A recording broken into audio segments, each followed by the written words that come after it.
প্রতিদিন সকালে ব্রেকফাস্ট এমন কি বানালে সবার ভালো লাগবে, তা কিন্তু একটা চিন্তার ব্যাপার।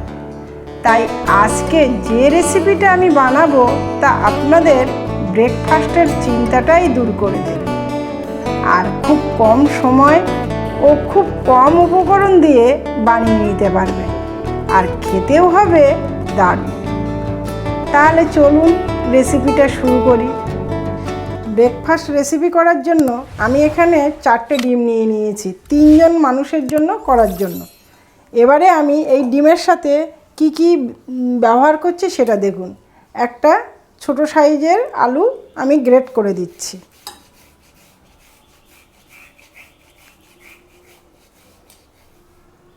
আলুটা যদি গ্রেট করে দেওয়া হয় তাহলে কিন্তু এর ভিতরের কোনো রকম শক্ত লাম্পস থাকবে না, খুব ভালো হবে এটা মিশে যেতে।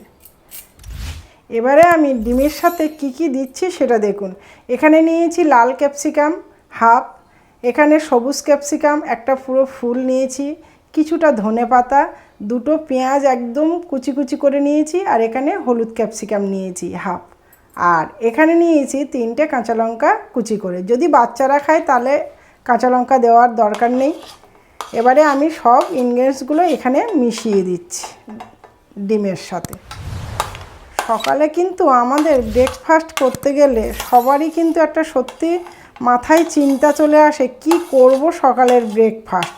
তা আপনারা এই ব্রেকফাস্টটা করে দেখবেন কতটা আমাদের কিন্তু চটজলদি হয়ে যায়, এবং কত তাড়াতাড়ি হয়ে যায় বলে আর এত সুন্দর লাগে। তাড়াতাড়ি হয় বলে না, কিন্তু খুব টেস্টি হয় এই ব্রেকফাস্টটা। এবারে দিয়ে দিচ্ছি এখানে আমি ব্রেড ক্রাম্ব 3 চামচ দিয়ে দিচ্ছি। আপনারা পাউরুটি কিন্তু গুঁড়ো করেও দিতে পারেন, 3 পিস পাউরুটি, স্লাইস পাউরুটি গুঁড়ো করে দিতে পারেন। আমি এখানে ব্রেড ক্রাম্ব, তৈরি করা ব্রেড ক্রাম্ব দিয়ে দিলাম। খুব সামান্য পরিমাণে গোলমরিচের গুঁড়ো, আর দিয়ে দেব টেস্ট অনুপাতে লবণ, আর দিয়ে দিচ্ছি হাফ চামচ পরিমাণে হলুদের গুঁড়ো। তার সাথে মিশিয়ে দিচ্ছি হাফ কাপের একটু উপরে দুধ। এবারে এটা আমরা চামচের সাহায্যে ভালোভাবে মিশিয়ে নেব।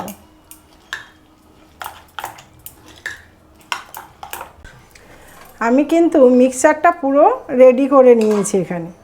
এবারে আমি এখানে একটা ফ্রাই প্যান বসিয়ে দিয়েছি, ফ্রাই প্যান গরম হয়ে গেছে।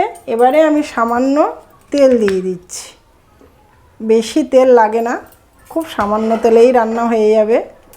এবার তেলটা চারিদিকে ঘুরিয়ে নিয়ে নিচ্ছি, ভালো করে তেলটা চারিদিকে করে নিয়ে নিলাম, মাখিয়ে নিয়ে নিলাম। এবারে আমি গ্যাসটাকে একটু মিডিয়ামে দিয়ে দিলাম, দিয়ে এবারে আমি এখান থেকে হাতার সাহায্যে, এরকম একটা ডাবু হাতা নিয়েছি, ডাবু হাতার সাহায্যে আমি অল্প অল্প করে দিয়ে দিচ্ছি। একটু এরকম হাতার পিছনটা দিয়ে এরকম আস্তে আস্তে প্রেস করে দিতে হবে।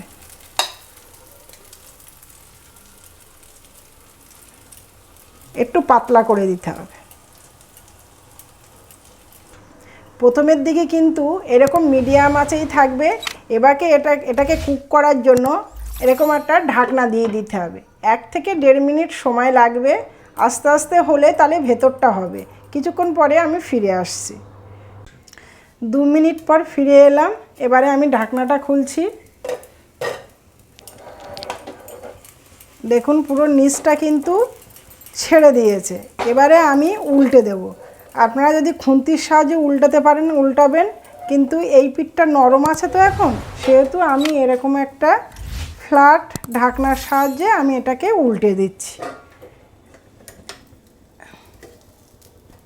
দিয়ে দিলাম, খুব ইজি প্রসেসে হয়ে যাবে। এবারে আমি এটাকে আবার ঢেলে দিয়ে দিচ্ছি, তাহলে আমার কোনো রকম দেখুন ভাঙারও ভয় থাকবে না, কারণ একটা পিঠ নরম আছে তো, সেহেতু একটু ভেঙে যাওয়ার ভয় থাকতে পারে। সেটা আপনাদের রইল না, এরকম একটা প্লেটের সাহায্যে করে নেবেন। এইবারে আবারও ওই পিঠটা কিছুক্ষণ অপেক্ষা করব। কারণ মোটা মোটা হচ্ছে সেহেতু একটু সময় লাগবে এবং মিডিয়াম আঁচে দিয়ে এটাকে কিন্তু করতে হবে। এইবার ওই পিঠটা কিন্তু হয়ে গেছে, প্যান থেকে ছেড়ে দিয়েছে। এবারে আমি আবার উল্টে দিয়ে দিচ্ছি। যখন এই পিঠটা শক্ত হয়ে যাবে দেখবেন তখন খুন্তি দিয়ে উল্টাতে কোনো রকম কোনো অসুবিধা হবে না। এই সময় যদি আপনারা একটু তেল দিতে চান সেটা দিতে পারেন, কিন্তু তেল আমি ফার্স্টে একটু বেশি দিয়েছি বলে আর আমি তেল দিলাম না। তো বন্ধুরা, এরকম করে কিন্তু বাড়িতে অবশ্যই ব্রেকফাস্ট তৈরি করবেন, কারণ ব্রেকফাস্টের চিন্তা সবারই মাথায় সকাল হলেই এসে যায়। তো এরকম করে বাড়িতে অবশ্যই তৈরি করবেন। এটা ভাজা আমার কমপ্লিট হয়ে গেছে, এবারে আমি ঢেলে দিচ্ছি। তো বন্ধুরা, এরকম সুন্দর সুন্দর রেসিপি বা এই যে টিফিনের রেসিপিটা দেখালাম, এটা আপনারা বাড়িতে অবশ্যই তৈরি করে খান আর সবাই আনন্দ করুন। আর আপনারা সুস্থ থাকবেন, ভালো থাকবেন। আর ভিডিওটা দেখার জন্য অসংখ্য ধন্যবাদ।